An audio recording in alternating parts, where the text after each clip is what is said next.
Hello students, मैं प्रणय वर्मा स्वागत करता हूं आपका मैग्नेट ब्रेन्स हिंदी में। चलिए आज हम करने जा रहे हैं बिहार बोर्ड से अध्याय 3 जो है हमारे गणित का।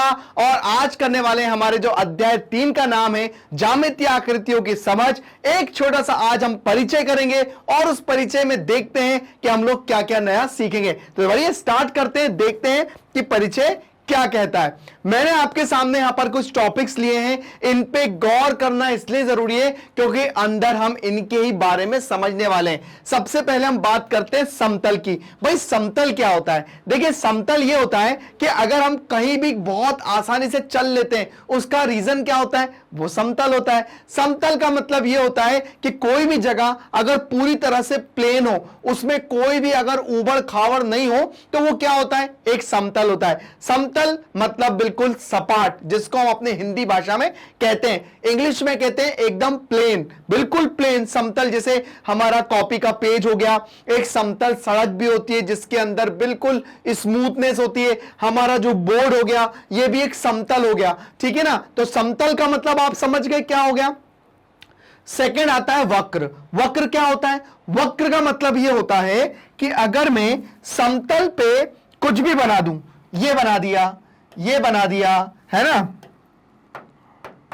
ये बना दिया, या ये बना दिया, या ये बना दिया, है ना, चाहे ऐसा ऐसा ऐसा कुछ भी बना दिया, ये बना दिया, ये सब वक्र हैं। ये क्या है? ये वक्र हैं। आया समझ में? पेन उठाओ, ये बना दिया, ये वक्र हो गया आपका, ऐसा ये वक्र हो गया, ये वक्र हो गया। तो ये सारे आपके क्या है? वक्र हो गए, है ना। वक्र का ऐसा नहीं है, वक्र कुछ भी हो सकते हैं आपके, ऐसा भी हो सकता है, ये सारे वक्र हैं, ठीक है ना। ये हो गया समतल और ये हो गया वक्र। अगर मैं इन दोनों को जोड़ दूं तो ये क्या कहलाएगा? समतलीय वक्र। मतलब समतल पे बनने वाले वक्र समतलीय वक्र कहलाते हैं। सीधी सी बात।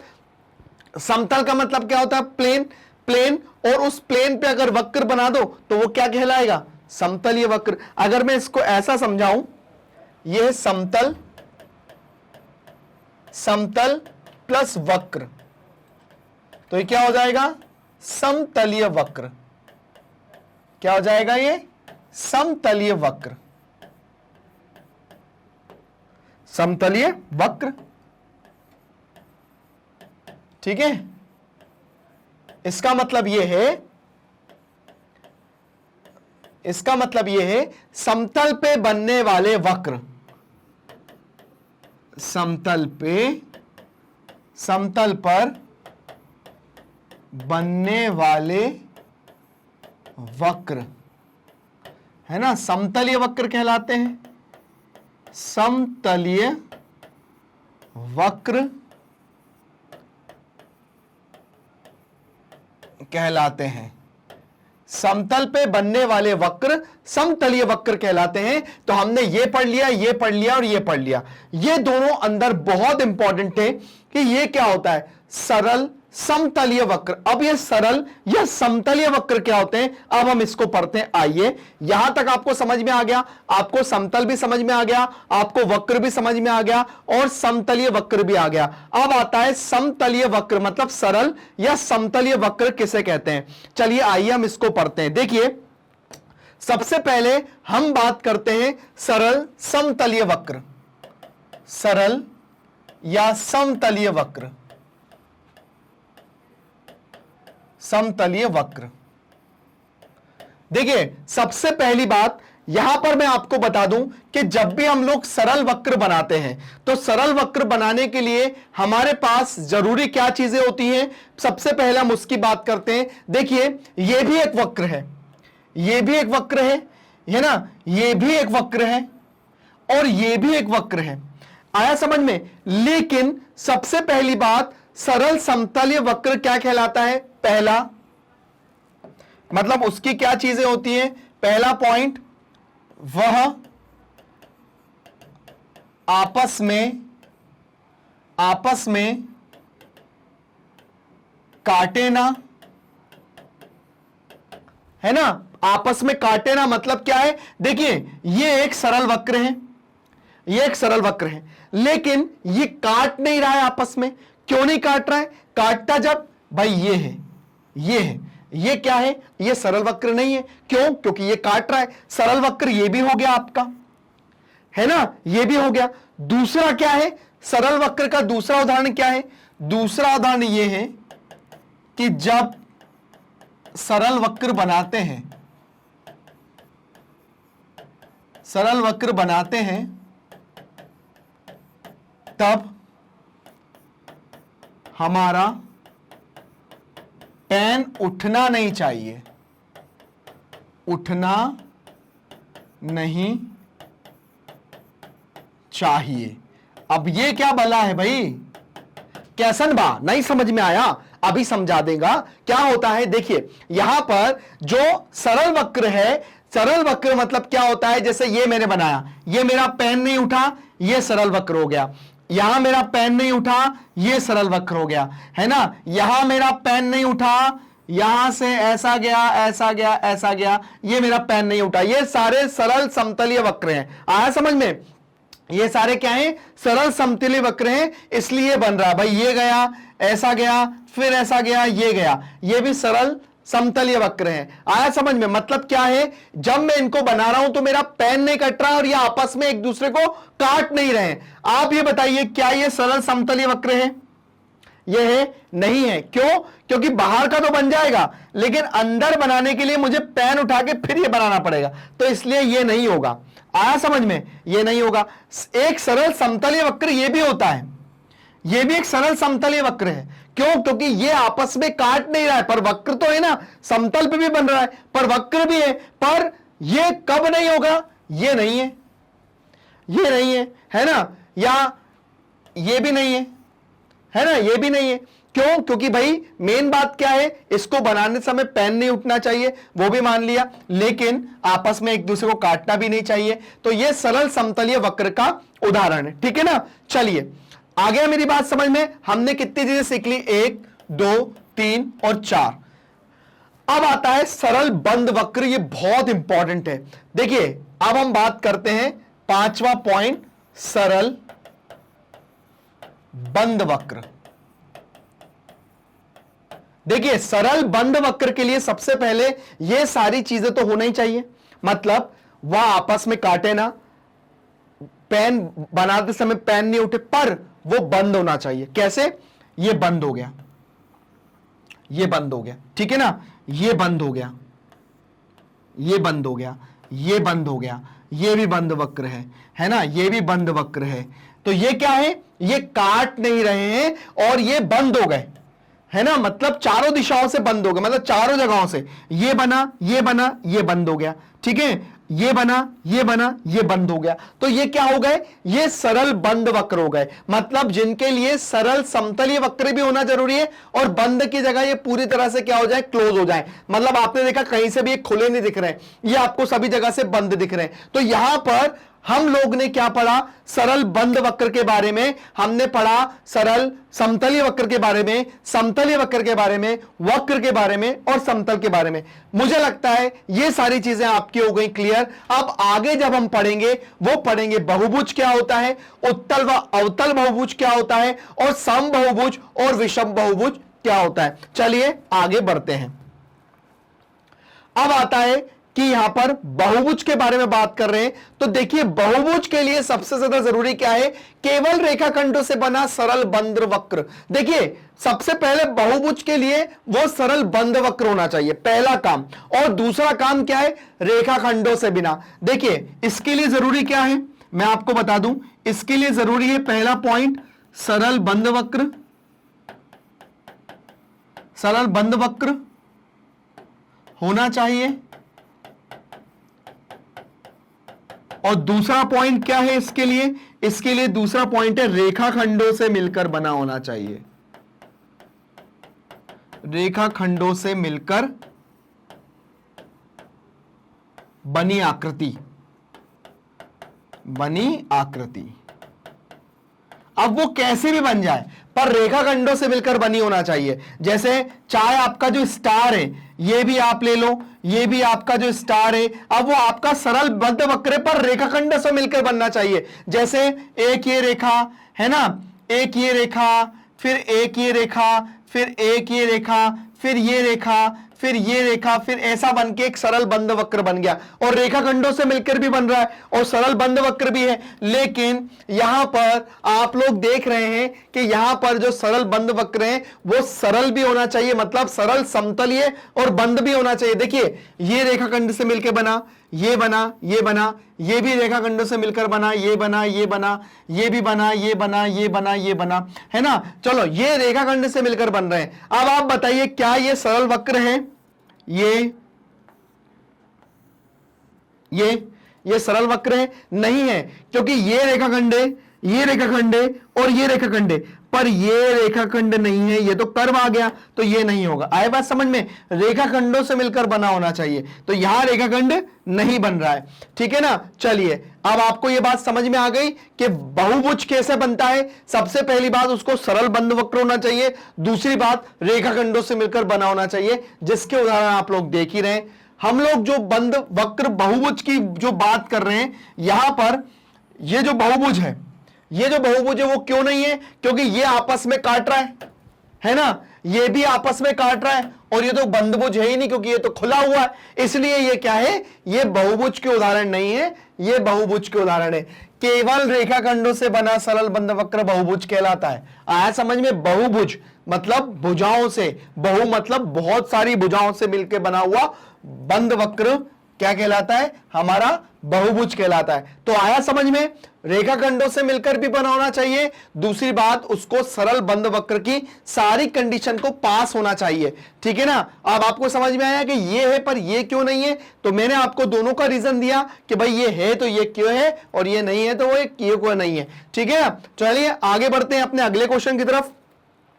अब देखिए यहां पर दिया हुआ है, हम बहुभुज का वर्गीकरण उनकी भुजाओं के अनुसार करते हैं। जैसे भुजाओं का शीर्षों की संख्या 3 है तो वो क्या कहलाएगा?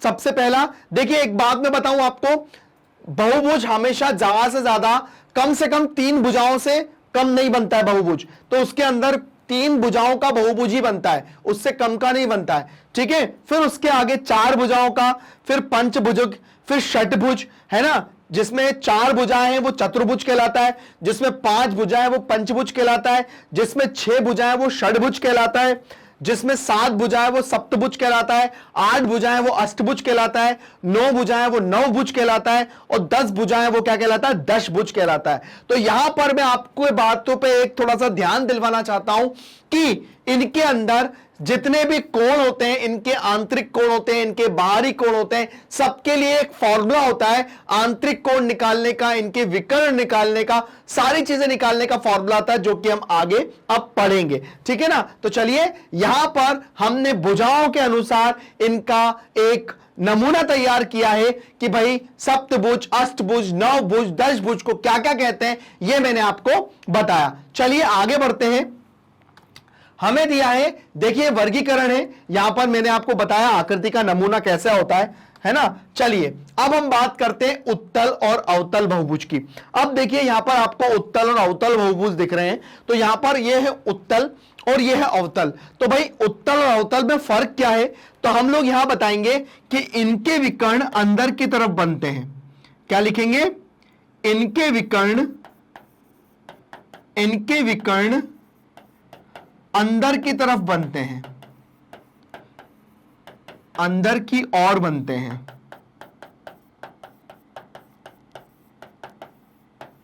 ठीक है। और इनके विकर्ण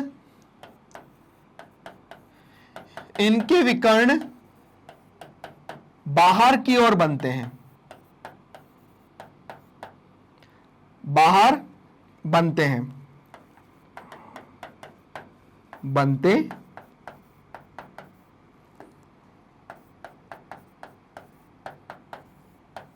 फॉर एग्जाम्पल जैसे यहां पे मैंने बनाया विकर्ण, तो ये ऐसा बनेगा, ठीक है। फिर उसके बाद यहां से ये ऐसा बनेगा, फिर उसके बाद यहां से ये ऐसा बनेगा, फिर यहां से अगर लेंगे तो यहां से ये ऐसा बनेगा, फिर ये ऐसा बनेगा। तो ये विकर्ण सारे अंदर की तरफ बनेंगे। जैसे यहां से ये बनाया, यहां से ये बनाया, यहां से ये बनाया, यहां से ये बनाया, यहां से ये बनाया, यहां से ये बनाया, वैसे ही यहां से ये बनाया, फिर ये बनाया, फिर ये बनाया, फिर ये बनाया। ऐसे ही विकर्ण जो है वो ऐसे बनते जाएंगे, ठीक है ना। तो इस तरह से हमने देखा, मतलब एक उदाहरण दे रहा हूं, जैसे एक ये बना, एक ये बना, ऐसे जो विकर्ण है ये अंदर की तरफ ही बनेंगे। लेकिन इसके अंदर ये विकर्ण बाहर की तरफ बनेंगे, जैसे ये हो गया, ये हो गया, ये हो गया, ये हो गया, इसमें एक विकर्ण कम से कम एक बाहर से बनता है, तो ये कहलाता है हमारा उत्तल और ये कहलाता है हमारा अवतल। ठीक है, तो उत्तल और अवतल में बस इतना ही फर्क है, केवल विकर्णों का है कि इनमें जो विकर्ण है वो अंदर की तरफ बनते हैं, इनमें जो विकर्ण है वो बाहर की तरफ बनते हैं। तो बस इतनी सी चीजें हमको इसके अंदर सीखना है जो कि ज्यादा इंपॉर्टेंट है और इन चीजों पे हमें थोड़ा सा ध्यान भी देना है। चलिए आगे बढ़ते हैं। यहां पर दिया है सम तथा विषम बहुभुज। देखिए सम का मतलब क्या होता है, सबसे पहले मैं बताता हूं। सम का मतलब होता है समान। क्या होता है सम का मतलब? समान।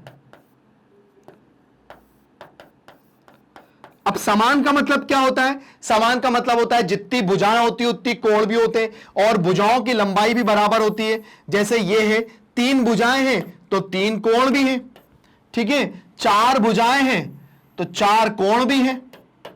ये आपके सामने 1 2 3 4 5 है, पंचभुज है, तो पंचभुज है तो 5 कोण भी हैं।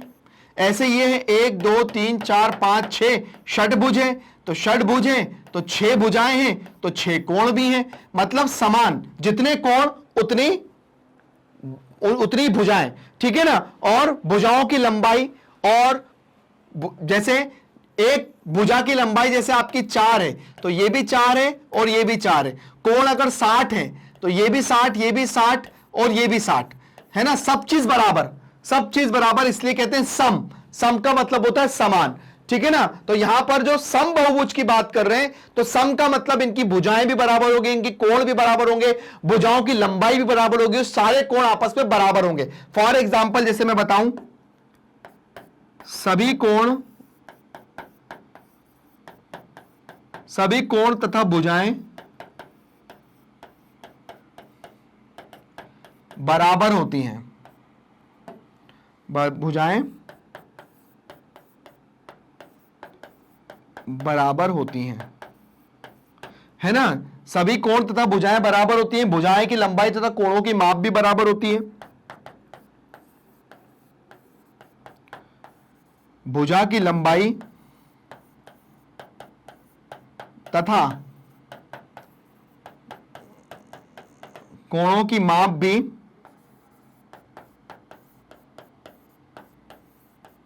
बराबर होती है।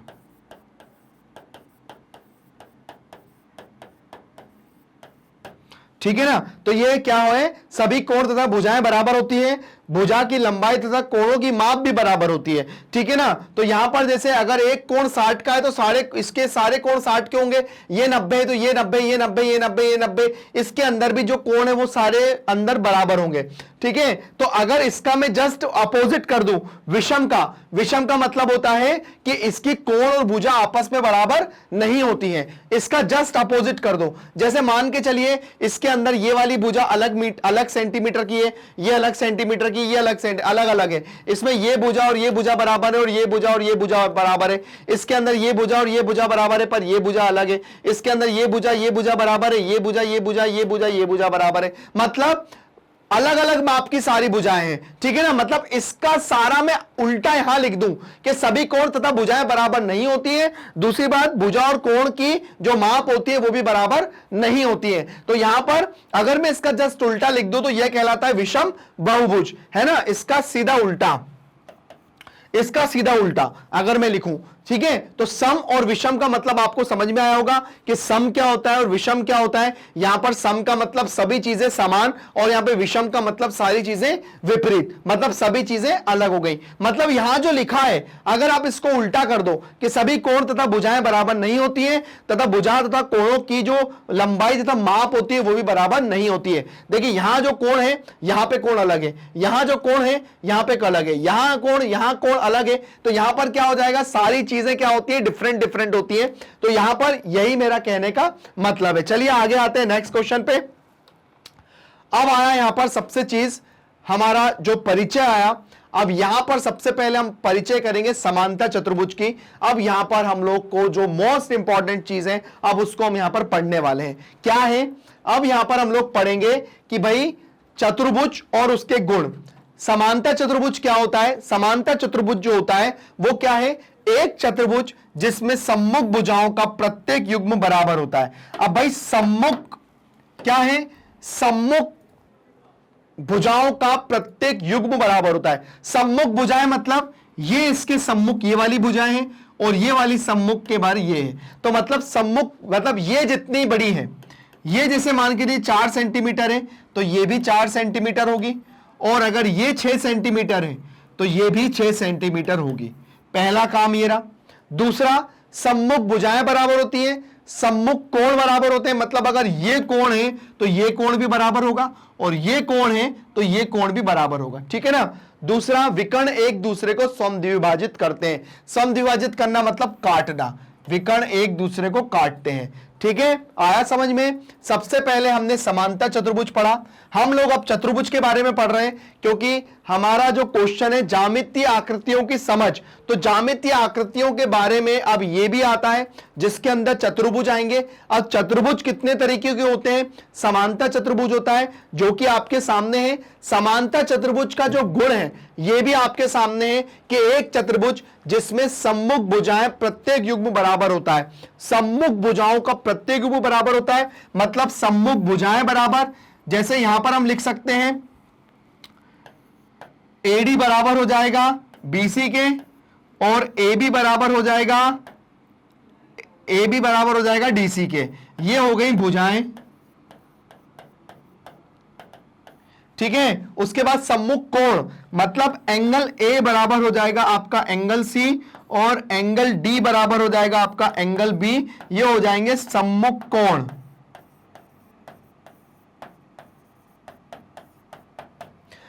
विकर्ण एक दूसरे को समद्विभाजित करते हैं। समद्विभाजित करना मतलब उनको बराबर भागों में बांटना, मतलब ये करना और ये बराबर, ये बराबर और ये बराबर। तो यहां पर हम लोग लिखेंगे कि जैसे मान के चलिए जो A से लेकर C है, तो यहां पर हो जाएगा OA प्लस OC, और यहां पर जो है हम BD की बात करेंगे तो यहां पर हो जाएगा OB प्लस OD। विकर्ण एक दूसरे को समद्विभाजित करना। उसके बाद ये भुजाएं और सम्मुख कोण मैंने आपको पूरा आइडेंटिफाई कर दिया। मैंने बता दिया कि यहां पर कोण क्या है, भुजा क्या है, और यहां पर समद्विभाजित का मतलब क्या होता है। अब ये जो मैंने आपको विशेष गुण बताया है, यही गुण आगे के त्रिभुजों में भी यूज होगा। इसलिए इस चीज को बहुत अच्छे से समझना कि ये सम्मुख भुजाएं क्या होती है, सम्मुख कोण क्या होते हैं, सम्मुख विकर्ण क्या होते हैं। मतलब जो समांतर चतुर्भुज की जो परिभाषा है या समांतर चतुर्भुज की जो स्पेशलिटी है वो सारे चतुर्भुज में कहीं ना कहीं लगेगी। इसलिए इसको ध्यान से समझना कि सम्मुख भुजाएं क्या होती है, सम्मुख कोण क्या होते हैं, विकर्ण समद्विभाजित का मतलब क्या होता है। चलिए आते हैं नेक्स्ट टॉपिक पे। दिया है चतुर्भुज का सम चतुर्भुज। पहला समांतर पढ़ा, अब आया सम चतुर्भुज। सम का मतलब क्या होता है? समान, जिसको हम लोग कहते हैं रोम्बस। क्या लिखा हुआ है? एक चतुर्भुज जिसकी सभी भुजाएं की माप बराबर होती है। अब इसके अंदर सिर्फ फर्क क्या आया? केवल ये अपने आप में एक खासियत रखेगा। क्या एक खासियत ये रखेगा कि इसकी सभी भुजाएं बराबर होंगी। जैसे ये दो है, जैसे ये दो है तो ये भी दो है, ये भी दो है और ये भी दो है। ठीक है, लेकिन समांतर चतुर्भुज के सभी गुण, समांतर चतुर्भुज के सभी गुण मतलब क्या हो जाएगा? PQ बराबर QR, PQ बराबर SR है ना, और PS बराबर QR। ठीक है, दूसरी बात, एंगल P बराबर एंगल R, एंगल Q बराबर एंगल S। मतलब जैसे ये आपका ये क्या है? सम चतुर्भुज है, तो इसकी अपनी तो खासियत होगी, लेकिन ये समांतर चतुर्भुज की भी सारी विशेषताएं बताता है, जो कि ये है। उसके बाद विकर्ण परस्पर लंबवत होते हैं। जैसे मान के चलिए ये विकर्ण है और ये विकर्ण जब आप एक दूसरे में काटेंगे तो ये 90 डिग्री का कोण बनाएंगे, ये ठीक है 90 डिग्री का कोण बनाएंगे। तो यहां पर इसका कहने का मतलब यह है कि ये 90 डिग्री का कोण बनाते हैं जब विकर्ण आपस में एक दूसरे को क्या करते हैं? समद्विभाजित करते हैं। तो यहां पर ये हो गया। तो इसकी एक अपनी विशेषता है। इसकी एक अपनी विशेषता क्या हो गई? पहला ये हो गया कि भाई सबसे पहले इसकी सभी भुजाएं बराबर होती हैं और विकर्ण आपस में परस्पर लंबवत होते हैं। बस इतना काम रोम्बस का है, बाकी सारी चीजें समांतर चतुर्भुज की हैं। तो ये दो काम हो गया, समांतर चतुर्भुज का तो निभा ही रहा है, समांतर चतुर्भुज का याद कर लिया, वो याद रख लो, बाकी सारी चीजें इसके अंदर एप्लीकेबल होंगी। दूसरी बात, इसके अंदर क्या हो गया, इसकी खुद की विशेषता क्या है, सारी भुजाएं बराबर होती हैं, विकर्ण आपस में एक दूसरे को लंबवत होते हैं, इसकी खुद की विशेषता होती है। आया समझ में? चलिए आगे बढ़ते हैं, जो कि हम किसकी बात करते हैं, आगे हम बात करते हैं आयात की। अब यहां पे आयात क्या हो गया, अब देखिए आयात अपने आप में एक बहुत पूछी जाने वाली चीज है, जिसको इंग्लिश में हम लोग क्या कहते हैं, रेक्टेंगल कहते हैं, और हिंदी में कहते हैं आयात। एक समांतर चतुर्भुज जिसका एक कोण समकोण होता है। देखिए ये समांतर चतुर्भुज कहलाएगा, लेकिन बात ये है इसका एक कोण समकोण होता है। देखिए ये वाला कोण होता है इसका समकोण। दूसरी बात, समांतर चतुर्भुज, ये भी भैया समांतर चतुर्भुज, मतलब समांतर चतुर्भुज बड़ा भाई हो गया, समझ लेना, समांतर चतुर्भुज का बड़ा भाई हो गया। अब जितने भी छोटे भाई आएंगे, बड़े भाई के गुण नक्षत्र पर चलेंगे ही चलेंगे। भले ही जैसे मान के चलिए आपके घर में भी एक बड़ा भाई है, ठीक है, और उसके 2-3 छोटे भाई हैं, तो बड़े भाई का भैया, बड़ा भाई जो कहेगा वो तो मानेंगे, लेकिन उसकी खुद की भी तो स्पेशलिटी होगी। कोई क्रिकेट में अच्छा होगा, कोई फुटबॉल में अच्छा होगा, कोई हॉकी में अच्छा होगा, कोई दौड़ने में अच्छा होगा, लेकिन बड़े भाई का मतलब सबकी आज्ञा मानना।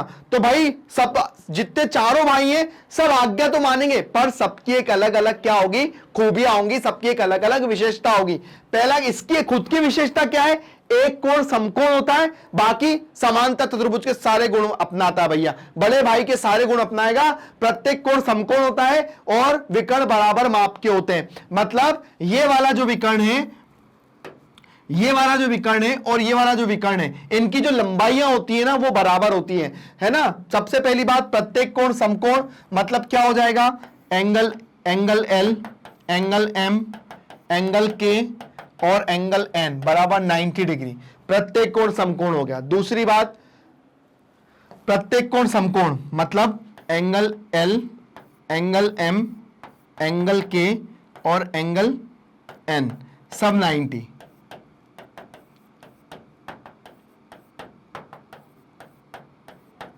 सब 90, ठीक है। और जो अगर विकर्ण की बात करेंगे तो एल एन बराबर हो जाएगा के एम, मतलब अगर ये 6 सेंटीमीटर है तो ये भी 6 सेंटीमीटर होगा। ये अपनी खुद की खासियत है ना, ये इसकी खुद की खासियत है। लेकिन सभी लोग क्या है, बड़े भाई की बात सुनेंगे समांतर चतुर्भुज की। बाकी समांतर चतुर्भुज की सारी खूबियां, जैसे अपोजिट जो है लाइन, मतलब जो ये इसके बराबर हो जाएगा, ये इसके बराबर हो जाएगा, ठीक है, ये कोण इसके बराबर हो जाएगा, ये कोण इसके बराबर हो जाएगा, तो सारी जो चीजें हैं वो मानेगा, मतलब बड़ा भाई समांतर चतुर्भुज हो गया। आया समझ में? तो ये छोटी छोटी चीजें आप लोग ध्यान रखिएगा। एक बार देखिए फिर आगे बढ़ते हैं।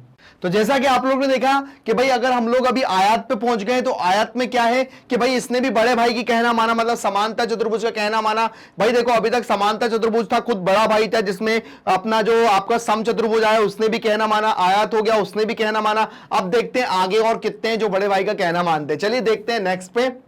अब आ गया हमारा क्या, वर्ग। और यहां पे जो सम चतुर्भुज है, जिसको इंग्लिश में कहते हैं हमारा जो स्क्वायर हो गया, और आपका ये क्या हो गया, रोम्बस हो गया। ये दोनों आपस में क्या हो गया, बहुत मिलते जुलते हैं। मतलब क्या हो गया, आयत जिसकी सभी भुजाएं बराबर होती है, जिसमें रोम्बस, जिसको हम सम चतुर्भुज कहते हैं, इसके अंदर भी सारी भुजाएं क्या होंगी, बराबर होंगी, सभी की माप होगी। समांतर चतुर्भुज, सम चतुर्भुज, आयात सभी के गुण निभाता है। मतलब अब ये क्या हो गया, ये जो तीसरे नंबर का भाई हो गया, अब इसके अंदर बाकी जो ऊपर के जो 3 भाई गए ना, कौन कौन से, समांतर, सम और आयात, अब इसके अंदर सारे गुण आ गए। अब ये क्या हो गया, ये सभी करता है। मतलब जो बड़ा भाई है वो तो है ही अपने आप में सर्वगुण संपन्न।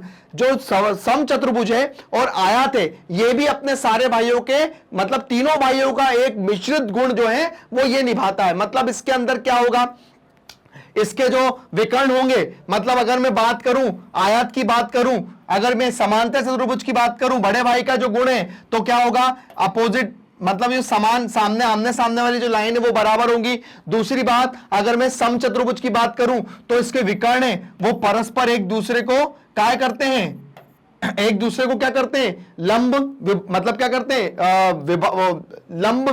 लंब द्विभाजित करते हैं, ठीक है ना। और दूसरी बात क्या हो गया, यहां पर आयात सभी के गुण, मतलब आयात के गुण क्या है, प्रत्येक कोण समकोण होता है, क्या होता है इसका, प्रत्येक कोण समकोण होता है। तो यहां पर जो प्रत्येक कोण समकोण हो गया, इसका मतलब ये कि हाँ भैया ये जो हो गया ये हमारा पूरे सबके गुण निभा रहा है, ठीक है ना, सबके गुण निभा रहा है। तो यहां तक ये हो गई बात खत्म। अब आ जाता है काय पे, लास्ट पे आ जाते हैं हम काय पे, अब आ जाता है ये पतंग। अब पतंग थोड़ा सा डिफरेंट भाई, ये मतलब थोड़ा सा अलग चलता है, ये ज्यादा नहीं, लेकिन हाँ थोड़े बहुत गुण हैं इसके अंदर। विकर्ण एक दूसरे को परस्पर लंब होते हैं, विकर्ण एक दूसरे को परस्पर लंब होते हैं, थोड़े गुण इसके रोम्बस के आ गए। एक विकर्ण एक दूसरे को समविभाजित करता है, तो कम से कम भाई ये समानता चतुर्भुज का ये भी गुण है। और ये क्या हो गया, इसके अंदर ये वाली भुजा और ये वाली भुजा बराबर होती है, और ये वाली भुजा और ये वाली भुजा आपस में बराबर होती है, मतलब ये भुजा और ये भुजा और ये भुजा और ये भुजा आपस में बराबर होती है। तो यहां पर कुछ कुछ गुण इसके सब में है, ये कुछ कुछ गुण इसके सब में है, पर पूरी तरह से मतलब क्या है, चतुर्भुज के जिनमें दो आसन्न भुजाओं के युग्म बराबर होते हैं। दो आसन्न भुजाओं के युग्म मतलब क्या हो गया, एक तो ये और एक ये और एक ये और एक ये, और विकर्ण एक दूसरे को लंब विभाजित करते हैं ये। तो यहां पर क्या हो गया भाई, ये जो है थोड़े बहुत है, पर है तो भाई थोड़े बहुत तो गुण आएंगे ना। तो यहां पर जो समांतर चतुर्भुज के गुण हैं वो सभी भाइयों में आए। मतलब हमने क्या पढ़ा है, हमने पढ़ा समांतर, हमने पढ़ा समांतर, दूसरे में पढ़ा हमने समचतुर्भुज, समचतुर्भुज, तीसरे नंबर पे हमने पढ़ा आयत, चौथे नंबर पे हमने पढ़ा वर्ग, और पांचवें नंबर पे हमने पढ़ा पतंग। हमने सभी के अंदर एक क्या खूबी पाई कि जो समांतर चतुर्भुज के जो गुण हैं वो सम में भी है, आयत में भी है, वर्ग में और पतंग में भी है थोड़े बहुत, ठीक है ना। तो यहां पर सब चीजें क्या है, यहां पर हमारे जो ज्यामितीय आकृतियां हैं जो हम लोग पढ़ रहे हैं उसके अंदर हम लोगों ने यही सब चीजें देखी है कि भाई समांतर चतुर्भुज हो गया आपका, ये सारे चतुर्भुज, ये सारे जितने भी हैं या आपके चतुर्भुज जो हैं ये उनके टाइप है, मतलब उनके प्रकार हैं जो अपने आप में कुछ कुछ अलग चीजें भी बताते हैं और जिनकी अपने आप में कुछ अलग खासियत है, लेकिन सभी के अंदर समांतर चतुर्भुज का एक गुण आता है जो कि आप लोगों ने देखा। तो यहां पर हमारा जो एक परिचय है जो हमने एक छोटा सा लिया है जो कि यहां पर होता है कंप्लीट, आप लोग भी उसको बहुत अच्छे से देखिएगा क्योंकि जब हम इसकी क्वेश्चन करेंगे तब आपको इसको बहुत अच्छे से करना आना चाहिए क्योंकि ये बहुत ज्यादा जरूरी भी है आप लोगों के लिए, इसलिए इसको बिल्कुल भी मिस मत करना, अच्छे से करना। और आप लोग जब इसको करोगे तो आप लोगों को खुद ही लगेगा कि हाँ भाई इंट्रोडक्शन देख लेना हमारे लिए क्यों ज्यादा जरूरी होता है। तो यहां पर हमारा होता है ये एक छोटा सा इंट्रोडक्शन खत्म। बस आपको करना क्या है, हमारे वीडियो को वॉच करना। हमारे वीडियो को वॉच कैसे कर सकते हो, कैसे आप हमारे वीडियो देख सकते हो, बस छोटी सी स्टेप्स का फॉलो करना है और आप हमारे वीडियो बहुत अच्छे से देख सकते हो। करना क्या है, गूगल पे जाओ, मैग्नेट ब्रेन को डायरेक्ट टाइप कर लो, या तो ये है। दूसरा रीजन, आप हमारा ऐप डाउनलोड कर लो, वहां से भी देख लो। तीसरा, आप लोग यूट्यूब पे जाओ, प्लेलिस्ट ओपन करो, वहां पे मैग्नेट ब्रेन हिंदी डाल के फिर जब प्लेलिस्ट ओपन होगी तब आप लोग वहां से भी अपनी क्लासेस वाइज अपने वीडियोस देख सकते हैं। तो यहां पर जहां हम अगर वेबसाइट से देखना चाहते हैं, गूगल पे जाओ, मैग्नेट ब्रेन को टाइप कर लो, आप लोग पहुंच जाओगे हमारे मेन चैनल पे। यहां पर जो आपके सामने लिखा है ना, India number 100% free education platform, जी हां, यहां इंडिया का नंबर 1 चैनल है जो आपको बिल्कुल फ्री एजुकेशन प्रोवाइड करता है, जहां पर आपको कोई पैसा देने की जरूरत नहीं है, बस आपको अपनी फ्री में पढ़ाई करना है। यहां पर आपको पढ़ाई के लिए कोई पैसा नहीं देना है, बस फ्री एजुकेशन लेना है। दूसरी बात, आप लोग देख सकते हैं कि हमारे यहां पर कितने सारे कोर्सेज अवेलेबल हैं। आप लोग यहां पे देख सकते हैं कि हमारा इंग्लिश मीडियम भी है, हिंदी मीडियम भी है, बिहार बोर्ड भी है, यूपी बोर्ड भी है। जैसे हम लोग बिहार बोर्ड की बात कर रहे हैं तो यहां पे 12th है, 10th है, 9th है, सारी क्लासेस आपको दिखेंगी। जैसे हम क्लास 8 की बात कर रहे हैं, क्लास 8 में जब हम मैथ्स की बात करेंगे तो जब हम इस पे वॉच नाउ पे क्लिक करेंगे तो हम मैथ्स के अंदर चले जाएंगे। यहां पर मैथ्स में जो भी पाठ्यक्रम जो चल रहा है, जैसे यहाँ पे परिमेय संख्या, एक चर वाले रेखीय समीकरण है, तो ये सब आपके सामने सिस्टमैटिक ओपन होंगे। जैसे आपकी क्लासेस में आपके टीचर कराते ना, है ना, प्रश्नावली 1.1, 1.2, 1.3, वैसे आपको देखने को मिलेगा। बस करना है कि आपको क्लिक करना है और वो सब आपके सामने एक बहुत अच्छी वीडियो क्वालिटी के रूप में ओपन हो जाएगा। कुछ इस तरह से आपको पढ़ाया भी अच्छा जाएगा और आपको क्वालिटी भी अच्छी मिलेगी। बट आपको करना क्या है, आप लोगों को अपनी पढ़ाई करना है और जो चीज समझ में नहीं आए आप बस नीचे जो कमेंट बॉक्स है ना उसमें आप अपने डाउट मेरे से पूछ लो, सर ये समझ में नहीं आया, मैं वो डाउट क्लियर कर दूंगा। बस इतनी सी तो बात है, उसके बाद आपकी पढ़ाई भी हो जाएगी और आप एग्जाम में अच्छे अच्छे मार्क्स ले आएंगे। तो बस मानेंगे मेरी बात, बने कहां रहना है आपको बनना है मैग्नेट ब्रेन हिंदी के साथ, जो देता है 8 से लेकर 12 तक का एजुकेशन, वो भी बिल्कुल फ्री में। आपके जितने भी छोटे बड़े भाई बहन हो, आपके फ्रेंड्स हो, आप उनको हमारे चैनल के बारे में बताइए, हमारे चैनल को लाइक और सब्सक्राइब करिए। Thank you.